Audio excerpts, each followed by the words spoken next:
I'll keep this close.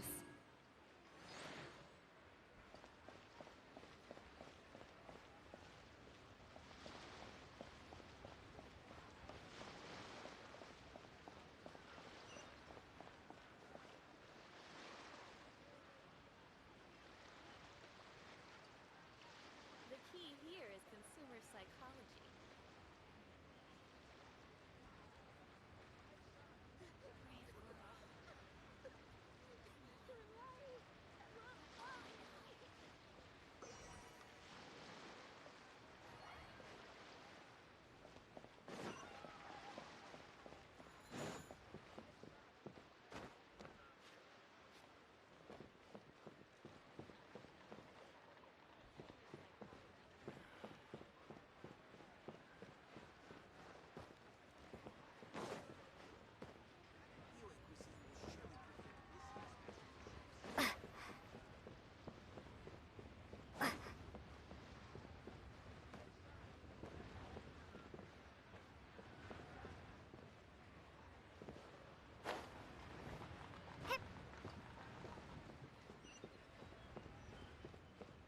Bang!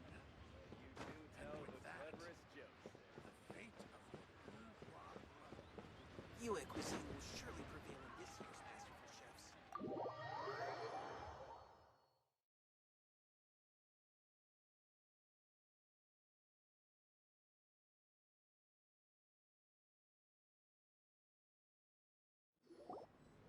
You call this cooperation between Harbingers?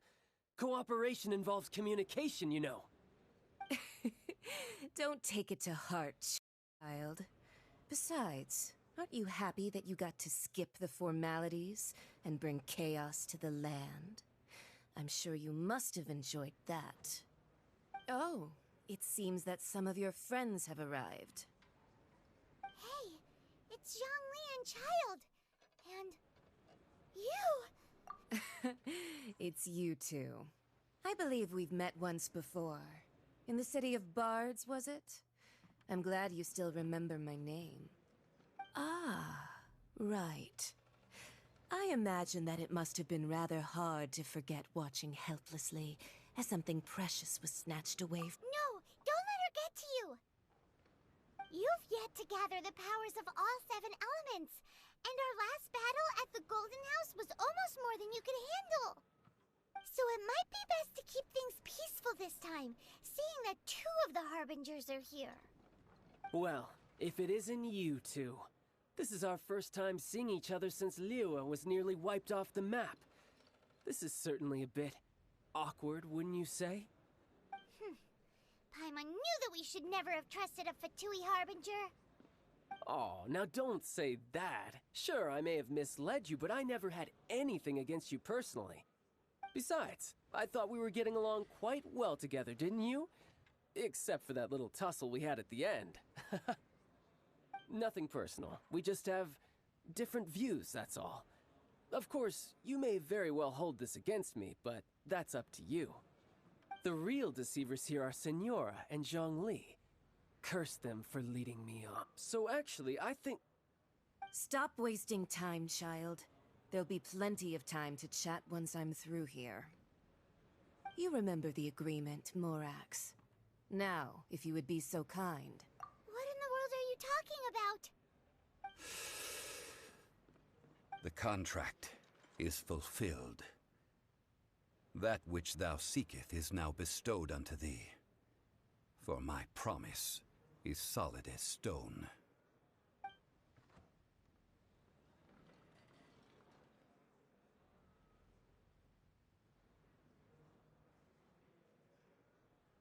How sanctimonious. What? So you're the Lord of Chio? No, wait! That's an exciting twist and all, but why give the Gnosis to the Fatui? I do not give it for free. I give it as agreed upon in the contract. For it— Yeah, you don't think you went a little bit too far with that whole fake death thing? Everyone was preparing the ceremony for you, and splat! This big dragon falls out of the sky, and all of Lyric goes into an uproar. Talk Talk about a disaster.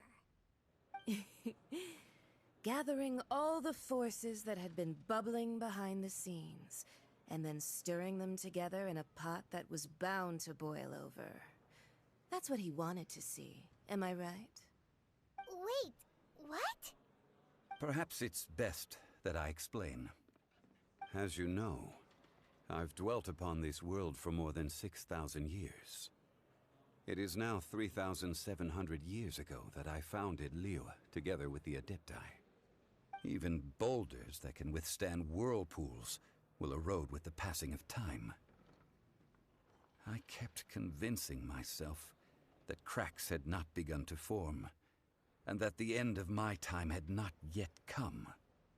Until one drizzly day, as I was strolling along the harbor, I heard a merchant tell one of his workers, "You finished your duties. Go ahead and call it a day."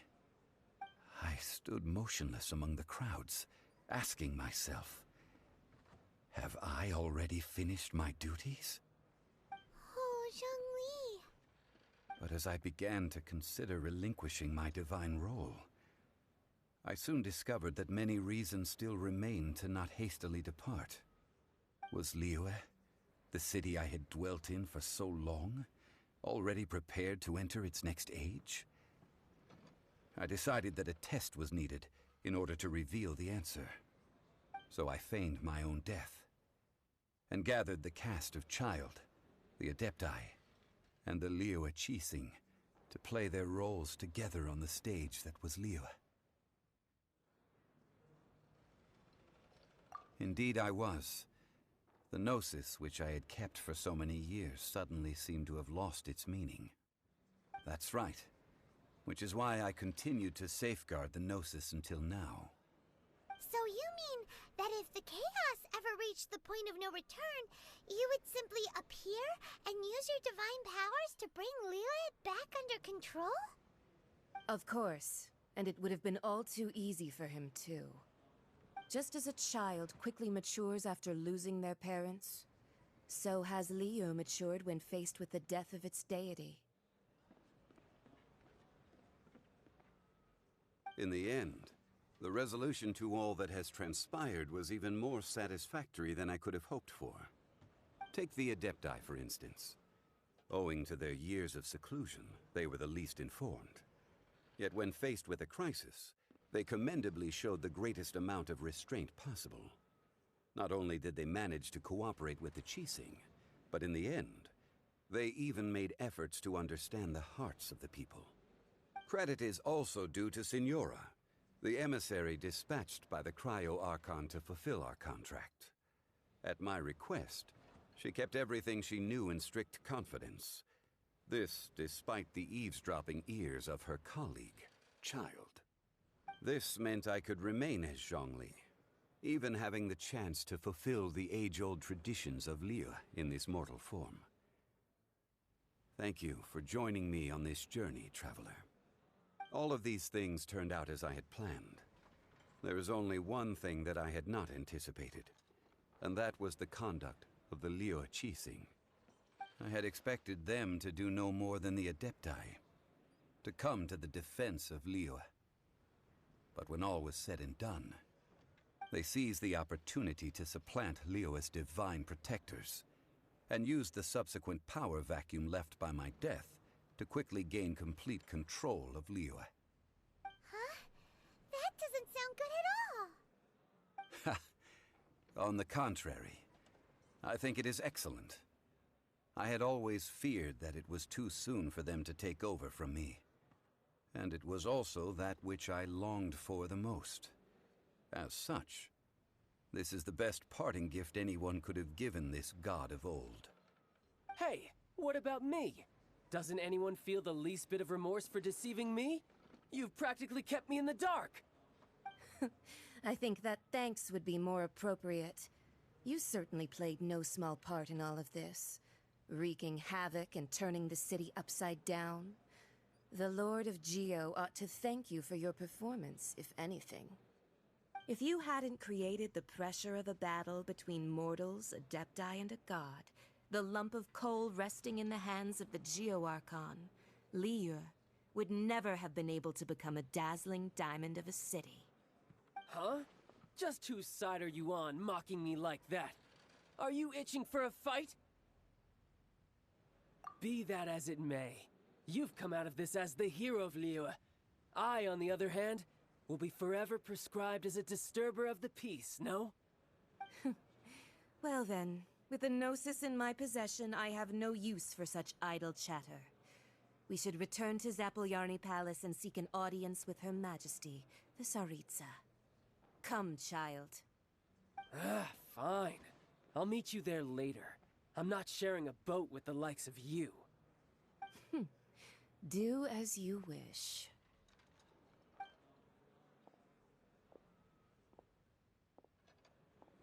Now then, is there anything else you wish to ask me?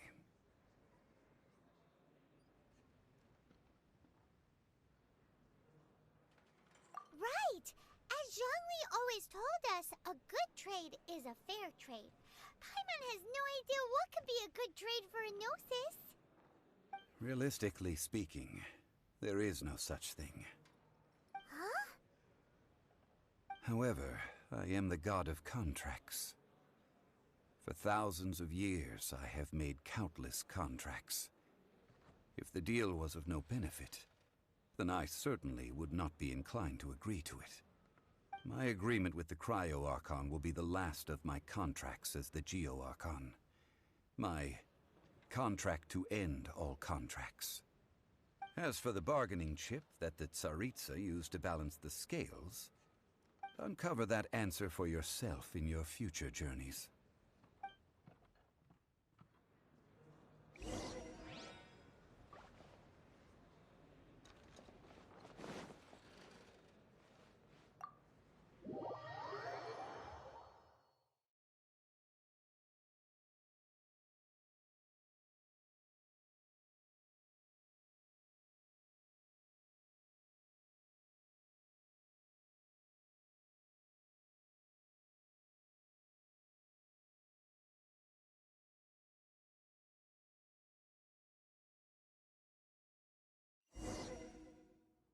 Today's the day of the rite of parting. Although the star of the show is fake, we spent so much time trying to organize it, it would be a real shame not to go there now.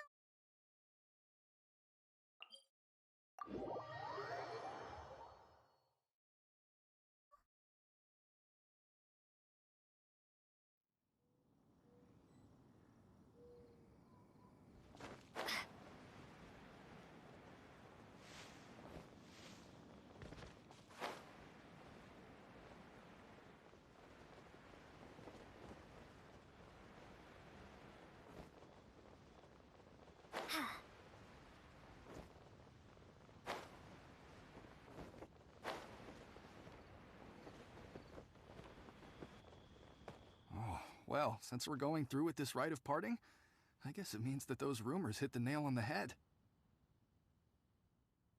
So Rex Lapis is really... But they didn't catch the culprit, did they? Oh, come on. Do you think that the assassin could have been a normal person? You know what, there's only one real possibility in my mind. I've heard that the assassin was that... The Fatui? They... Shh! Lower your voice.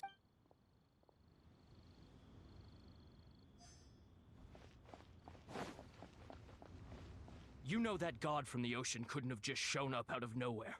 I mean, it's been 2,000 years since Rex Lapis subdued it. Yes, and to think that this happened right on the heels of the incident with Rex Lapis, too. Say, do you think the person who assassinated our lord and released that evil god might have been one and the same? Now that you mention it, that's very possible. I mean, it all fits together. That person must have colluded with the evil god to harm Rex Lapis. Oh, that wicked, black-hearted scoundrel. Still, what sort of supernatural prowess must this person possess to be able to do such things? I have never... Ah, forget it. Guessing's no use to us. Look, the Millilith over there looks like he's about to make an announcement. Let's hear what the Ministry of Civil Affairs...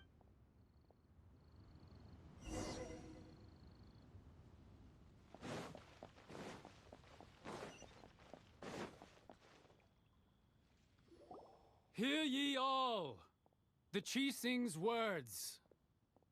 Though a dragon soars ageless as the mountains, it too must return to dust. This is common knowledge. Gods and Adepti live glorious lives, but both light and shadow have their season. So too must they face divinely appointed trials. Rumors and hearsay abound on the streets that Rex Lapis was murdered. Now, let the truth be revealed. Having been thwarted in his trial, Rex Lapis's soul has recouped the celestial heights. He beseeches the people of Liyue to grieve not and to let not their hearts be saddened.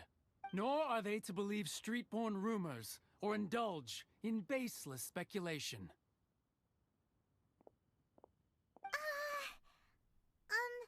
Paimon needs a translation on what the Chisings... So that... something feels off. Why would they suddenly give up looking for the murderer? Not to mention how this excuse sounds like something they just made up on the spot. Could the Chising already have known that Rex Lapis wasn't dead?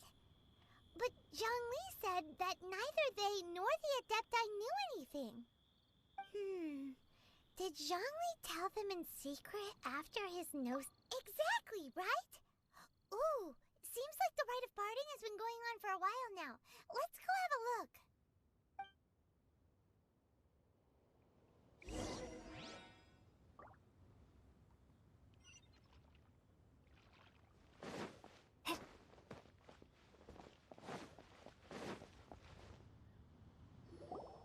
Look, it's Ningguang and Keqing. Are they... As said previously, Rex Lapis's soul returning to the heavens is the end of the contract. And it is also the end of an era. 3,700 years of contracts burnt and reduced to ash. We, the people of Liyue, were indeed prosperous. But blinded by our prosperity, we forgot that time can be pitiless. The long, unending dream of our Archon walking among us. Now that we have awoken from our dream, we must learn to say farewell. Will you stand with us as we re-establish our contracts? As we build a new age of prosperity? So concludes the words of Her Eminence the Tianquan. Does Her Eminence the Yuheng have anything to add?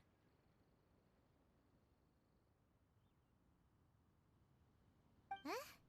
Is she looking? Traveler. Yikes! She really is looking our way! Is that the traveler who they say defeated the ancient god? So young. The Liyue Chising always repay their debts. And as you have heard, our eyes see far and our reach is long. Name your price. You deserve that much. Whoa!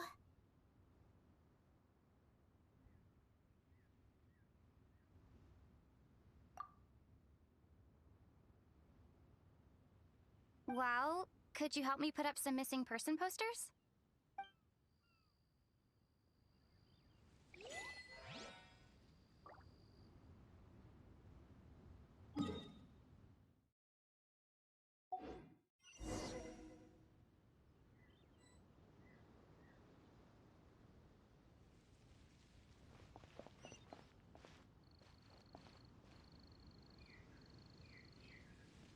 Roping you in was possibly the most masterful move we could have made. I believe that future generations will say so too when our deeds come up for their review. Roping you in was possibly the cleanup of the premises, managing the crowds as they exit, making an account of the rite. There's much that remains to be done. I didn't miss anything, did I?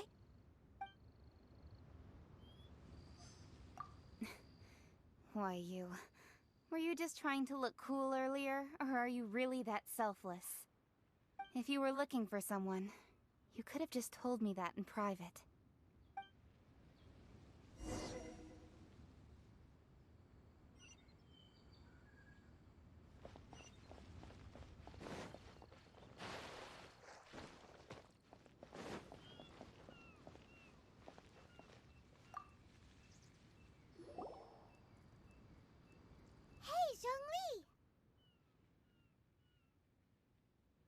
Look at this. Everyone in Liyue is caught up in their emotions, thinking that they'll never see Rex Lapis again. And here you are looking all relaxed. Why would I not feel more at ease after laying down the burden I have borne for 3,700 years? Right. If the two of you can spare the time, I should treat you to a meal at the Shinya kiosk. Ha! That sounds like big talk, Zhongli. Paimon might have believed you if you were treating us to some third-round knockout, but you'd have to pay out your nose just to stand inside Shinya kiosk. Are you sure you can afford it? You're right. I do like the Mora.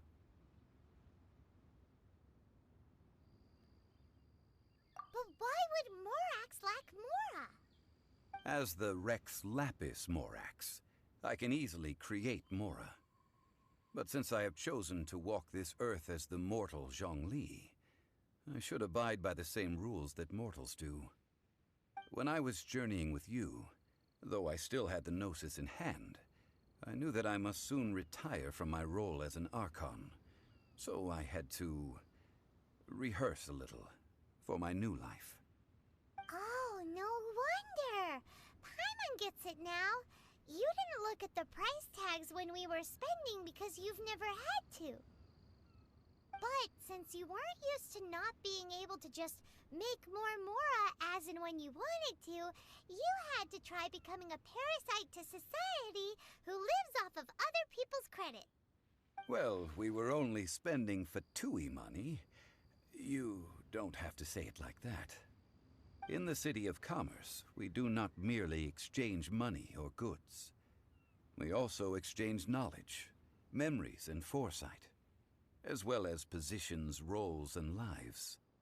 The Archon Morax could never experience life as the true mortal Zhongli could, no matter how many times he descended to be with his people.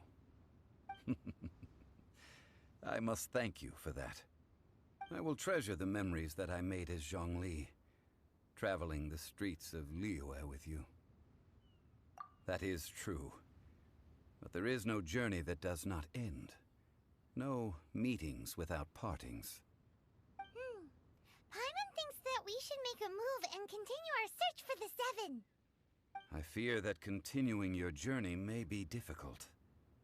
The nation that neighbors Liyue by sea, Inazuma, is presently closed. Yes, the nation has been closed by order of its deity, the Electro-Archon Ball. And just as the people of Liyue preferred to call me Rex Lapis, she too goes by another name among locals in Inazuma. Paimon thinks we've heard that one before. Raiden? That is the case. And since Raiden is also the Shogun of Inazuma, people call her the Raiden Shogun. That said, though people at the wharf were saying that the situation in Inazuma is very tense, Paimon doesn't remember that always being the case. It wasn't that bad last year. Zhongli, since you're Rex Lapis, shouldn't you know something about what's happening there? Just how did Inazuma become a closed nation? It's because of visions. Visions? When faced with circumstances beyond their control, humans often bemoan their lack of power. But if a person shows true strength of will at a desperate and fateful moment in their life, the gods will look upon them with favor. This is what visions are. Magical foci bestowed upon those who have been acknowledged by the gods. That's how people in Teyvat see it. But starting from last year, the Raiden Shogun began promulgating the Vision Hunt Decree. Vision Hunt Decree? Yes. It was an order to seize all visions within Inazuma's borders, and to inlay them upon the hands of the statue of the omnipresent god. They want to seize visions. But why? Aren't visions blessings from the gods? I should think that in the Raiden Shogun's eyes, It is precisely because they are divine blessings that they should be under the sole dominion of divinity. Whoa, that's harsh. The Animo Archon is the god of freedom, and the Geo Archon is the god of contracts. For her part, the Raiden Shogun is the god of eternity. It seems as though she has finally decided to eliminate any unstable elements that could pose a threat to her eternal realm. The fact that even I, the oldest of the seven, have now passed away will only strengthen her resolve to pursue eternity. Knowing her, she must have again quoted that adage she is most fond of when proclaiming that decree to her people. 7 ideals for 7 gods. And of these... All right then. Was there anything else you wish to know?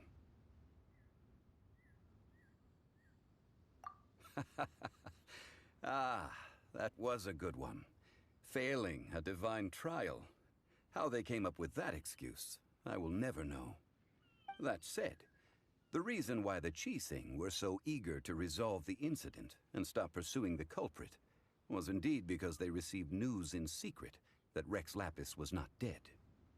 I hinted as much to the Adepti as well. How did I accomplish that, you ask? Have you ever heard of this particularly convenient Adepti art known as gifting dreams and visions? All right then. Was there anything else you wish to know? Yeah, about that. Before the Qixing made their announcement, we listened to a lot of people talking on the way. Most of them put the blame for everything on Child. These are indeed false accusations. But it remains undeniably true that Child did send people to the Jade Chamber to prevent the Adepti and the Qixing from defeating the ancient god. I've heard that Ningguang is busy milking that for all it's worth on the foreign relations front at the moment, browbeating the envoys of the Fatui. Ha! Those poor Snezhnayan diplomats. If it were not for Child's exalted position as a harbinger, I'm certain that they would have shifted all the blame to him and called for his dismissal by now. All right then. Was there anything else you wish to know? That's right. Zhongli, now that you don't have your gnosis, what's going to happen to all the Mora in Teyvat? Since Morax is dead, are they all just gonna disappear? Also, isn't the Golden House the only mint in the entire continent? Will it even continue to work? The Mora present now will not vanish. But the Golden House will indeed have to cease operations for a lengthy period of time, since creating Mora requires the use of the Geo Archon's power. This is terrible! We're all about to run out of Mora! The world is coming to an end! Yes, this is indeed a major issue from a financial standpoint. Well, I suppose we'll just leave such troublesome matters to the Liyue Qixing to debate. Then, did you at least set some private funds aside for yourself?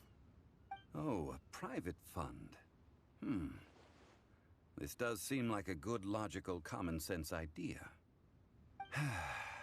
It's a shame. What's a shame?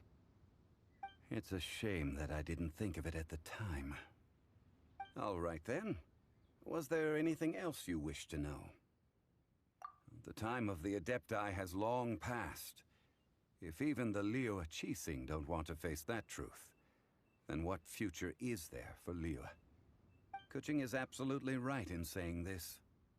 Now, though I did laud Ningguang's desire for power, believing this to be a good thing, and thought as a matter of course that she must have been behind the Qixing's plan to take governing power over Liyue from the hands of the gods and Adepti. Could the original person who brought up the idea of seizing power have been... All right then. Was there anything else? Well then, I suppose you'll have to find a way to get inside this closed nation. Have patience. I suspect that some serendipity must first come into play.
children, come, come.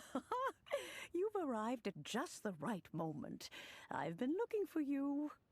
Oh, what is it, Granny? Need any help? Oh, no. You've done so much for Liyue Harbor already. I could hardly ask for more.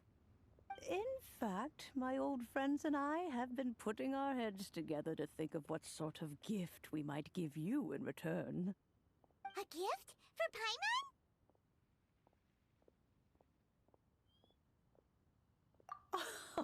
Oh, child, you are so very modest. Uncommonly so, even. But you mustn't decline this gift. I simply won't allow it. When you traversed my old teapot in search of the cleansing bell, I heard your little friend mention that you often camp out in the wilds. That simply won't do. Especially since I imagine you still have a very long journey ahead of you.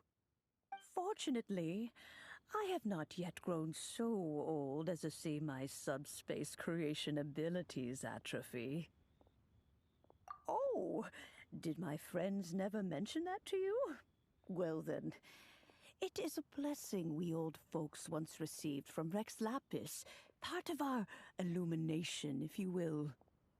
I will not go into too much detail, but subspace creation is the ability to create a small, autonomous pocket world. The teapot that you entered previously was a little trinket created using that So, in the eyes of an Adeptus, creating a magic teapot world is just child's play, huh? Oh, indeed, the teapot is nothing to boast of. One such as myself must depart from this realm to create a world of one's own. Rex Lapis, on the other hand, moved mountains and seas. That is what one might call an exercise of true power. But that's enough nostalgia for now. That's right! Finding stuff's what we're good at, after all. Oh, settle down now, children. There's no need for you to go running hither and thither. I have already found a fleet-footed youngster to prepare what I need. What's more, I doubt that you would know how to find the materials I am searching for. Some of them are very rare indeed these days. Well, for starters, I require some shimmer soil from the banks of Dihua Marsh. Back in the day, you would have to dig downward, but almost no one has been able to find shimmer soil in this manner since even more difficult to find. In any case, Smaragdus Jade... goodness knows if that child... Well, since you're an Adeptus, Granny, the person you asked for help, they must be an Adeptus too, right? Yes. I suppose she does count as an Adeptus. She counts? How come there are so many Adepti in Liyue Harbor? We seem to bump into them all the time. It feels like even when you go out to eat, you could be sitting next to an Adeptus and never even know it. Oh, maybe so. Who can say? A fair few of my old friends are rather fond of mundane mortal life, after all. I'm back, Granny. Oh, I don't believe we've met. Allow me to do the honors. This child here is Yen Fei. She's the one helping run some errands for me. Yen Fei, I believe you've already heard of the Traveler and her traveling companion. Of course, who hasn't? Much has been written about you in the Millilith's records. You became one of Liyue's most wanted after the Millilith marked you as a suspect following the incident at the Rite of Dissension. After which, you fought off the Millilith at Julian Karst and made contact with the Fatui. Before finally defeating an ancient god together with Granny and her associates, and subsequently being cleared of any and all suspicion by the Qixing. What a shame.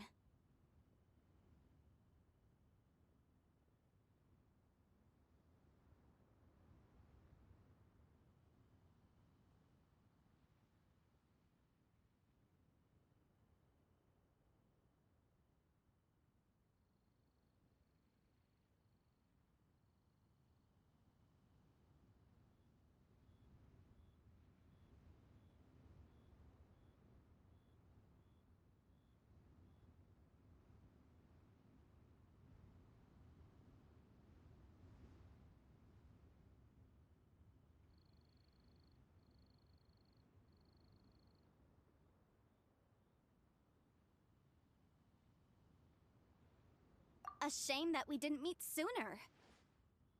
If we had, well, I can't say that I would have been able to clear you of suspicion immediately, but it certainly would have been less, embarrassing for you. Allow me to introduce myself once more. I'm Yenfei, a legal advisor. Got a legal problem? You can come right to me. Oh, yes, here's my business card. You'll find it has my contact details and office address. Keep it handy. If you have an urgent issue, just leave me a note at this address. Oh, and I almost forgot to mention, I offer a very generous discount for first-time customers. All right, Yenfei, all right. Let's get to the business at hand. I do not think these two are in any dire need of legal assistance at the moment. You'll have to excuse Yenfei. She's always been like this, ever the talkative one when it comes to her own affairs.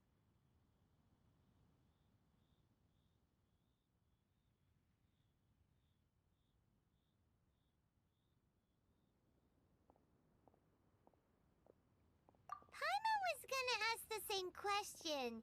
You seem really different from the ones we've met before. An Adeptus? I guess. Kinda. My old man said he was one anyway. He mentioned that he once campaigned with Rex Lapis for a long old time, and then after that was all over, he went back and married my mom. They had me, and once I was all grown up, the two of them upped and left on a journey, leaving me with Granny here.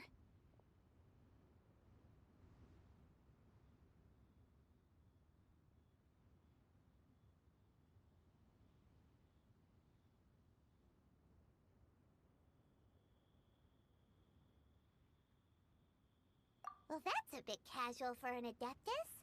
Aren't you guys supposed to sign solemn contracts to protect Liyue Harbor and all that stuff? What do you mean he just went back to get married?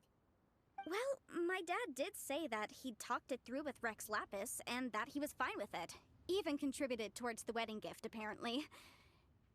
Anyway, let's not dwell on that too much. So, Granny, I've gotten a hold of most of the stuff you asked for, except for Smaragdus Jadeite. I couldn't find any at all. Is that so? But Smaragdus Jadeite is really rather essential. Yenfei, are you sure you can't find some other way? They have helped Liyue greatly, after all. It is only right that they are duly rewarded. I know, Granny, you've told me 1,000 times already. Well, the chasm's definitely a no-go, but there's still a chance we can figure out some alternative means of procurement. Hold on a moment. Let me have a look.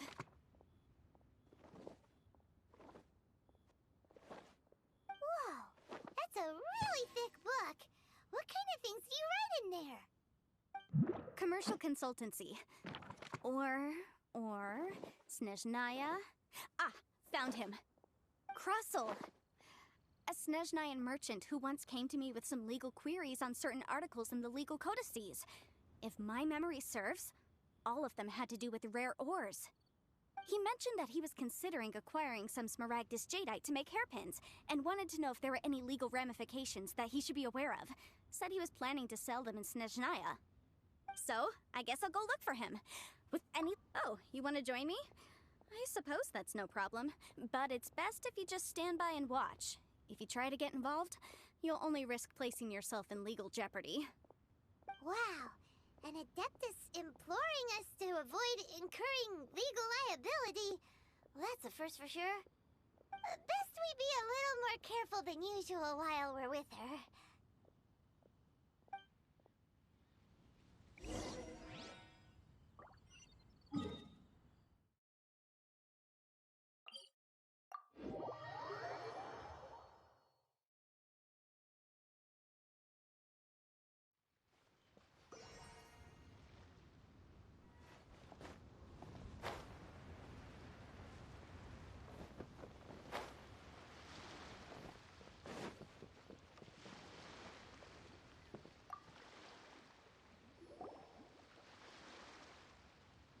Hello, Mr. Krustle. How's business been? Oh, good, very good. All thanks to your advice, Miss Yenfei. What brings you here today? You're too kind. I was simply doing my job. Now, I believe that the last time we met, you mentioned that you were looking to source some Smaragdus Jadeite to make hairpins.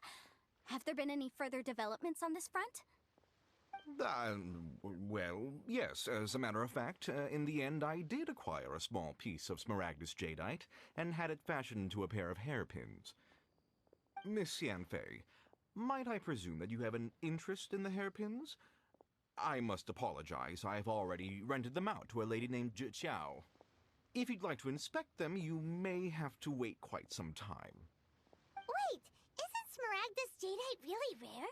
Aren't you worried about the hairpins getting damaged or lost while they're being rented out? No, I'm not worried in the slightest, because I signed a contract with Miss Zhi Qiao before renting them to her. The contract makes it quite clear that if she loses or damages the item in question, she must compensate me for its full original value. In return, I included a clause that guarantees the Smaragdus Jadeite is genuine, with a penalty of 10 times the item's value payable by me to Miss Zhi Qiao in the event that it is shown to be a fake. Guaranteed genuine, with 10 times the value payable if this claim is shown to be false. Yes, these terms are very clear indeed. Of course. This way, both the client and I have the assurance we need. To ensure fairness, each of us has retained an original copy of the contract. In that case, might you know where Miss Zhi Qiao lives? We'd like to pay her a visit and have a look at the hairpins. Oh, of course. She wrote her address down when we signed our contract. Here, I'll mark it on your map for you. Thanks a lot, Mr. Crossell. We'll be off now.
Leo Lee Pavilion. Best Lee food.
A reward on the road.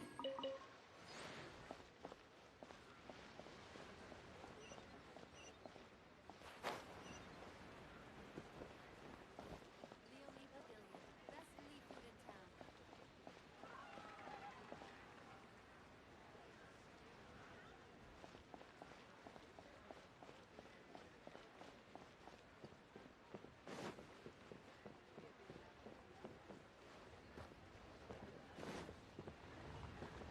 One win book. Feel free to look around. There's no obligation to buy. We're looking for the Liyue volume of the Teyvat Travel Guide. Do you have it in stock? Sorry, dear. We stopped stocking that a very long time ago. It just wasn't selling. Huh? But the Mondstadt volume was so interesting. Bummer. The thing is, the author made it too personal, and the result wasn't really much of a guide. It barely sold any copies, and the few travelers that did buy it made complaints afterward. Well, that's a shame. The Mondstadt volume was a good read, even just as an adventurer's diary. The fact remains that I don't have it in stock. If you must read it, try your luck at Chang the Ninth's place. Who's Chang the Ninth? A book collector who lives in Qingse village. He's a complete grouch, but he will behave himself if the conversation is about books. He was a regular customer here back when he lived in Liyue Harbor, and I still send him the odd out-of-print book or two every now and then. Did somebody say out-of-print books?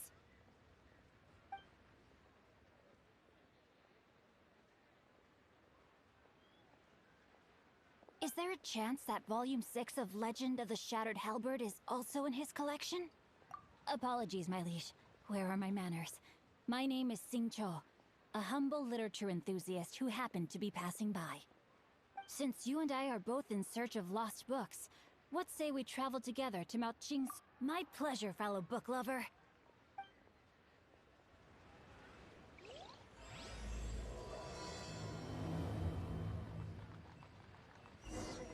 Should we ask here if they have a copy of the Liyue volume of the Teyvat Travel Guide? It's super duper interesting.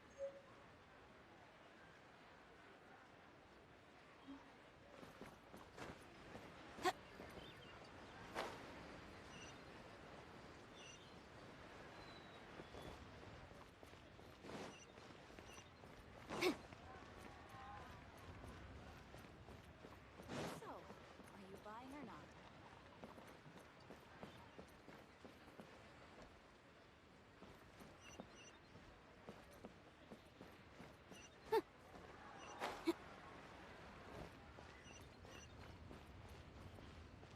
Auto-reconfiguration is an essential function.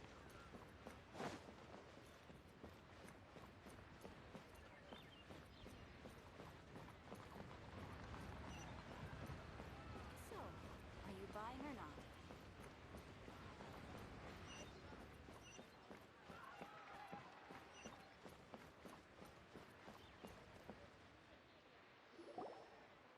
Oh, whatever shall I do?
Yes, that's me.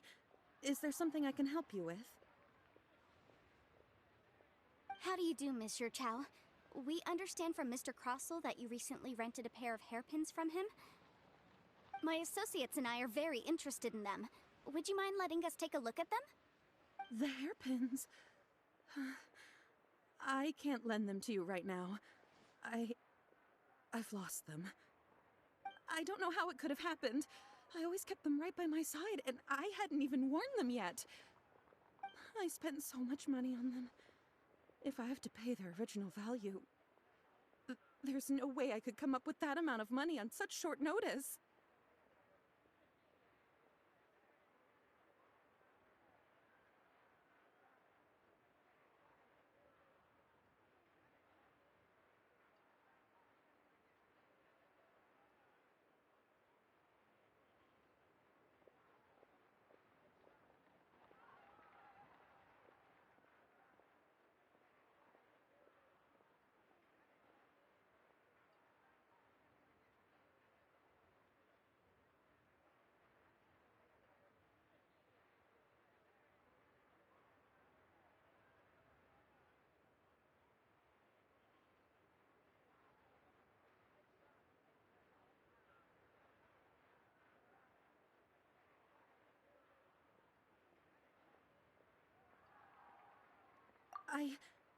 My family is in the ore business too, but business has been suffering ever since the chasm was sealed off.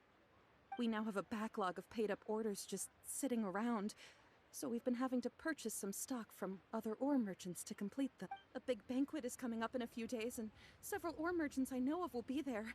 I need this opportunity to mingle and discuss prices. That's what the hairpins were for, well, to keep up appearances. But now that I've lost the hair... Why does Paimon have... Would you really? I sent a commission to the adventurers... Hold on. Don't run off looking for the hairpins just yet. Mr. Chow. Huh? Let me see. That's right! Yanfei said true. Right. I finished reading. Furthermore, and given the Even higher? Oh, no. Uh-oh.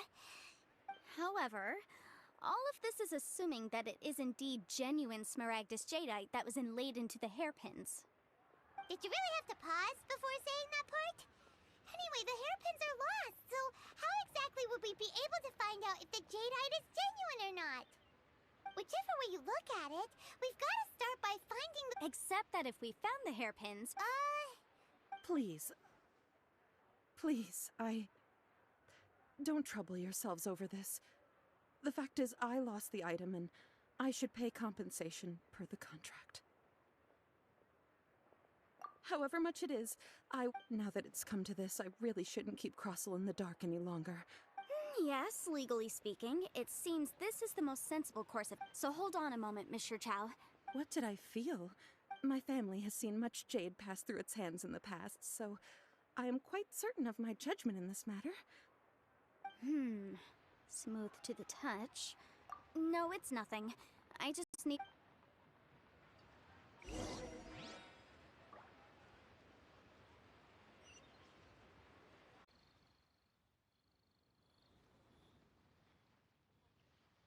Pavilion. Best Lee food in town.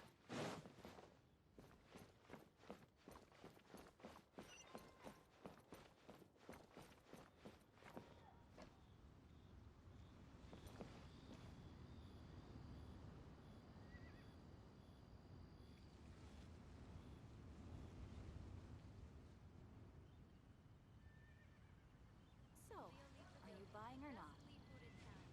Sometimes the law is compatible with human nature, but sometimes the two conflict. Balancing the two is a discipline in its own right.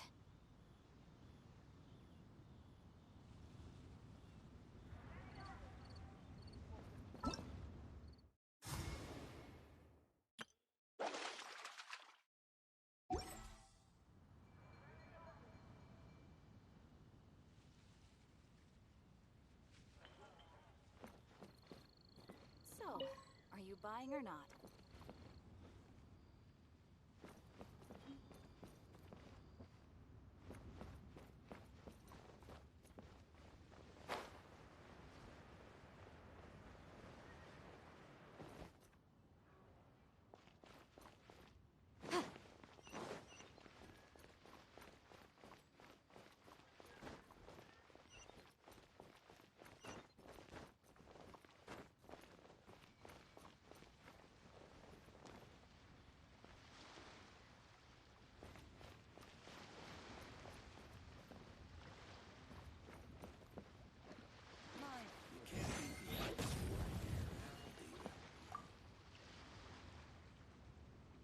Ah, Miss Yanfei, you've returned.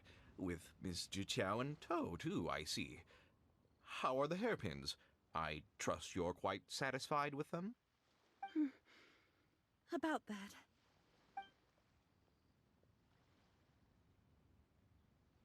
You lost them? Are you serious? Do you have any idea how expensive they were? I'm sorry. I'm sorry. Truly I am. I'll pay the compensation as per our contract. Every Mora. Mora? Do you have any idea what I had to go through to get my hands on that Smaragdus jadeite? I just don't... Forget it. Talking won't bring them back. Since Miss Yanfei is here, I suppose we can just have her estimate the amount that needs to be paid. No problem. But before I can give an official estimate, I'll need to do a little market research. Ah, yes, and if I may just confirm again, It was in fact genuine Smaragdus jadeite inlaid into the hairpins, correct? Of course! Genuine article guaranteed, or I pay back 10 times the value. Alright, understood. I'll conduct some market research, and once I'm back, I'll provide an official assessment of the sum owed by Mr. Chow in compensation. Please wait here, Mr. Crossell. Thank you very much. How could she lose my hairpins? She'd better pay every last mora that they're worth.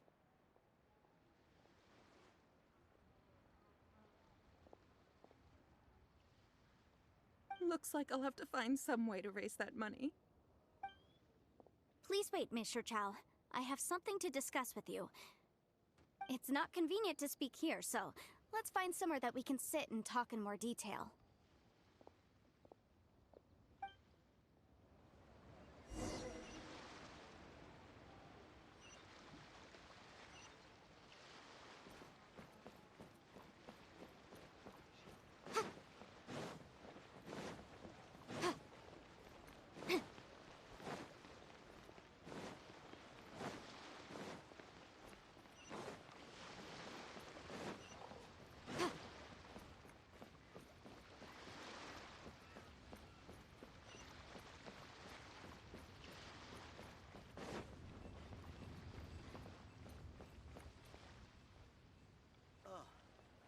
What should I try this time? I just like to make people smile. Come and see these rare, precious curios.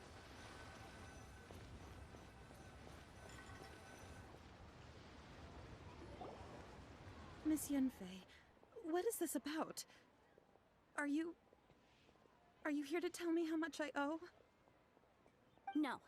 What I wanted to talk about is, there is a chance that the ore inlaid on those hairpins may not be Smaragdus jadeite after all. What do you mean? Are you implying that you already sneaked off and found them? Obviously not.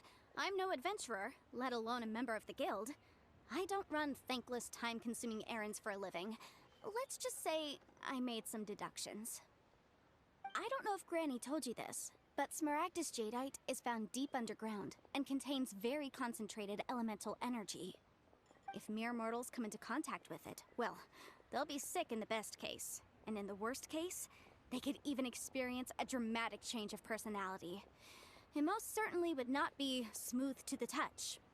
Mr. Chow, did you at any time feel unwell while the hairpins were in your possession? No, not at all.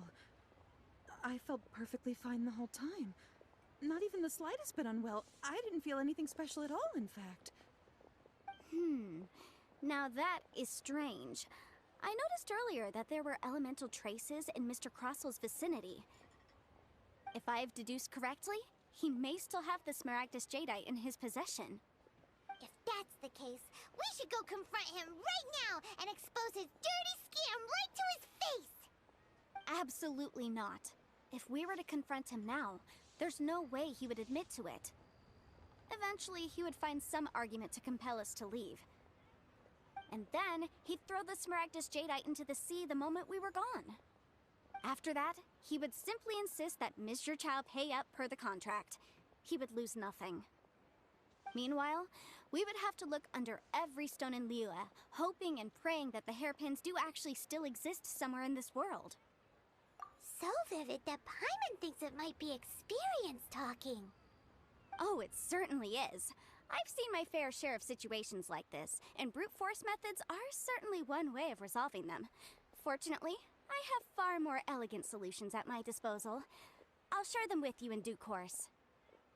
Well then, since you're so experienced in dealing with problems like this, perhaps you could help me, Miss Yunfei. Oh, that won't be a problem. But first, Mr. Chow, can I ask you to please sign this contract? Huh? Does there have to be a contract for everything? It feels like Yanfei is even more concerned with them than a certain someone else we know. These are my formal terms of engagement. Everything prior to now has just been pro bono advice. But for me to investigate any further, I require a written contract. Any work commissioned but not bound by a contract cannot be relied upon. I understand. Then I will be glad to place this matter into your capable hands if you will take it, Miss Yunfei. No problem. Just sign here, and I'll sign too. Okay. Now write your address here, and then sign on this page as well. And I'll also need your signatures on pages 5, 7, and on the very last page. Finally, if you could just use this ink pad to make a handprint over here. This contract has so many pages. All right, that should do it. My fees are the same as always, and they're written in the contract. Have a look through and let me know if you have any questions. I've had a read through. Everything checks out. Well then, here's your copy of the contract. I will retain the other copy. Not for now, no.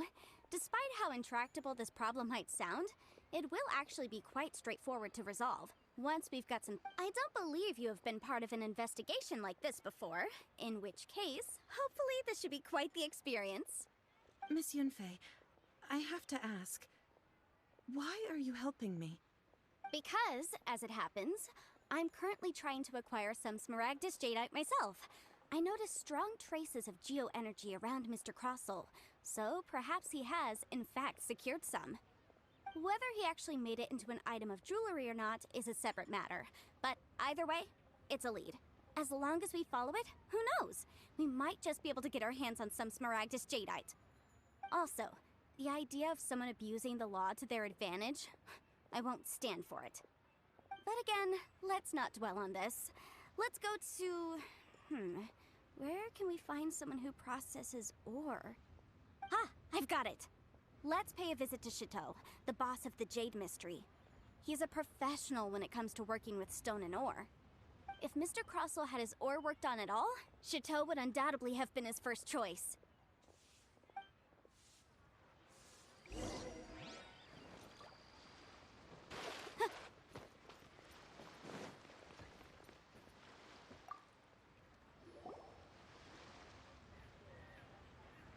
Why, hello there, honored customers. Welcome to... Oh, it's you, Miss Yenfei.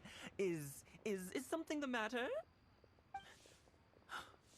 Surely not more spurious claims that my jade betting is rigged and no one can ever win? Oh, I swear on all that is sacred. No, nothing of the sort. Has a Snezhnine merchant named Crossell enlisted your ore processing services recently by any chance? A Snezhnine merchant named I do remember that. He brought me a piece of ore, claiming that it was Smaragdus Jadeite. That was the first time I'd ever encountered it, so I had no way of telling if it was really Smaragdus Jadeite or not. But if a customer insists, far be it from me to contradict them. He was quite generous with his money, too, so I didn't give it too much thought. I processed the ore as per his request. Do you have any leftover debris from your work on it? Why, yes. It was my first time encountering this ore, after all, so I kept a few loose shavings to study myself later. They're right over there, in fact. Thank you, sir. We'll take a look at them.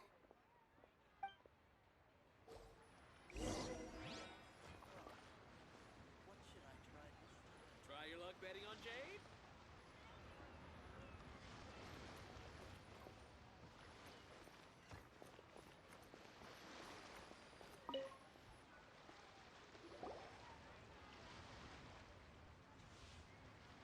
Huh? If my eyes don't deceive me, the cross-sections and patterning suggest that these are Smaragdus nephrite shavings. Yes, it's not particularly rare, nor is it especially valuable. It's used to make jewelry all the time. I've heard it said that Smaragdus nephrite is in fact the outer layer of Smaragdus jadeite, though no one's ever proven it. A thin layer of separation, huh? If you must see for yourself, try examining these shavings for traces of elemental energy. Smaragdus nephrite is an entirely ordinary ore, containing no elemental energy whatsoever. Is that so? Well, we might as well give elemental side a shot. So, did you find anything? So they really are different. But wait, how come Jichao was able to tell what it was just by looking at the shards? That's pretty awesome. There's nothing special to it. It just so happens that I've come across a great many of these in my time. These two stones actually look very similar. Someone without a deep understanding of them would find it very difficult to tell them apart. There may be only a subtle difference for the casual viewer, but that translates to an astronomical difference in terms of the market price. And, I'm sure, a significant difference in the cost of having them carved into All right, let's focus up. We're going off. But never mind, Shirto. Unusual actions have unusual reasons behind them. Let's take some of these shavings back to Chateau.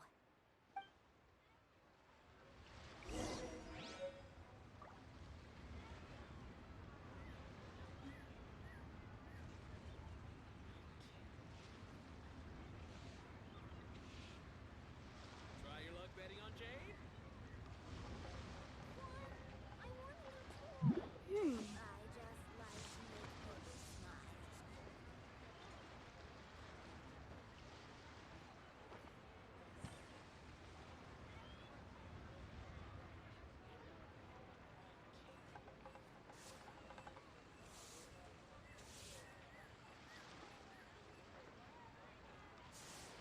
Try your luck betting on Jade? What should I try this time? I'll remind you again. The law can be both a help and a hindrance. Try your luck betting on Jade? What should I try this time?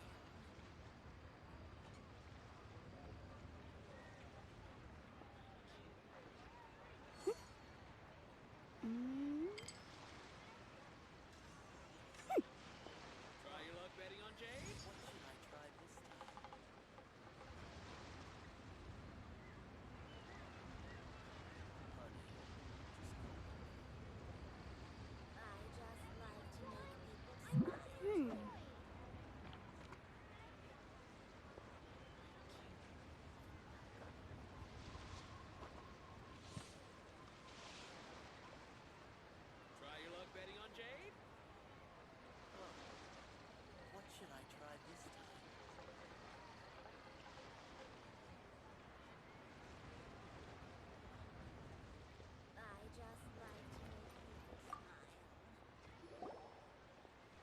Miss Yenfei? Might I be so bold as to inquire, If you could just confirm for me once more, sir. Mr. Crossell did indeed claim that the ore he brought to your store was in fact Smaragdus Jadeite, did he not?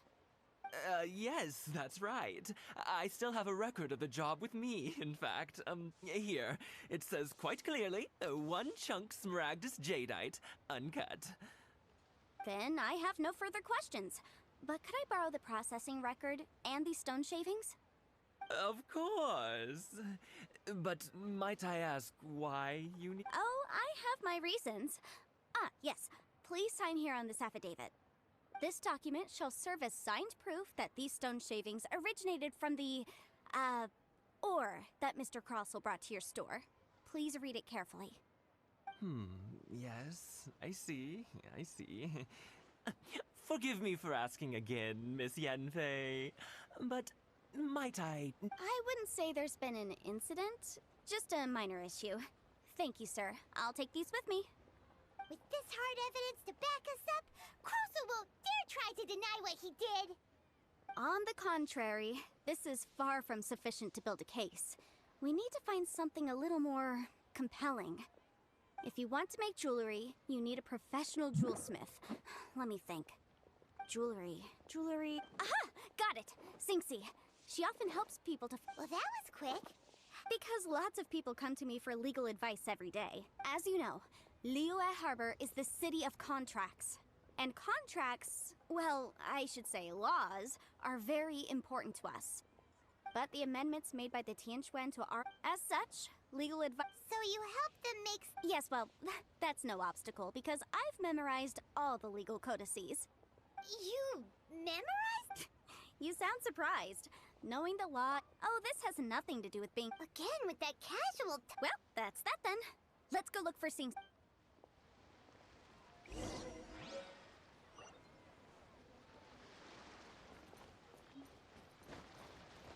Try your luck betting on Jade?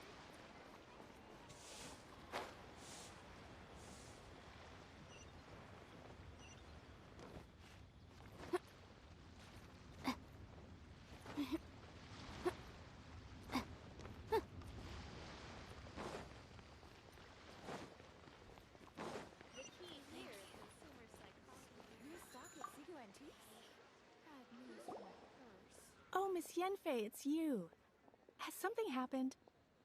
Did the client from last time, Have no further trouble from then on? Yes, of course. I'm just here to ask you a few questions. Has a merchant by the name of Crossel asked you to put him in contact with a jewelsmith recently? Krosel? Yes, I remember him. He's a merchant from Snezhnaya, no?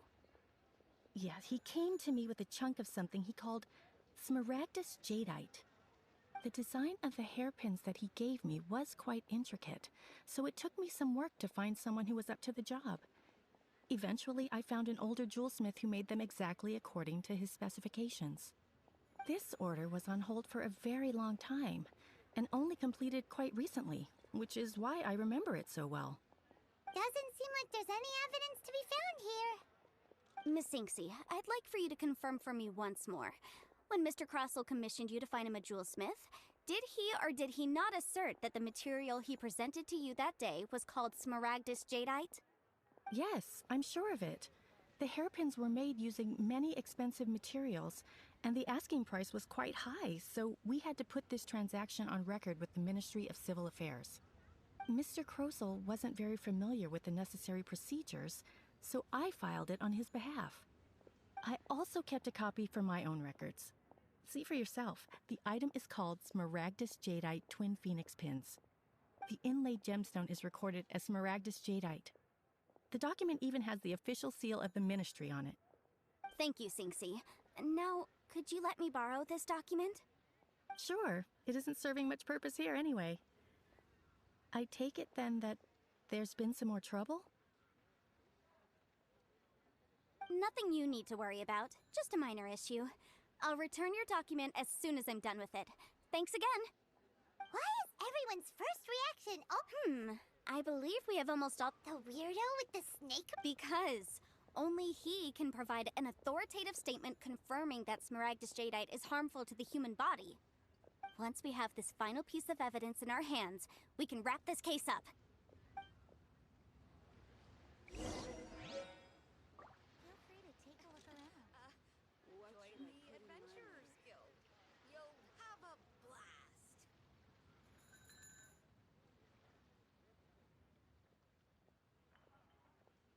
Sometimes the law is compatible with human nature, but sometimes the two conflict. Balancing the two is a discipline in its own right. Thank you so very much. New stock and cigarette tapes.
My, to what do I owe the pleasure? Though I'm afraid that if you're looking for our little Chi-Chi, she's out gathering herbs. And if it isn't Miss Yenfei as well, now that's an even rarer honor. What business brings you here, might I inquire? Some charlatans peddling ineffectual medicines again? No. I'm here this time to ask if you're familiar with Smaragdus Jadeite? Why, yes, there is some information about it included in the 6th commentary on the 7 Mountain Treatises. The 7 Mountain Treatises states that this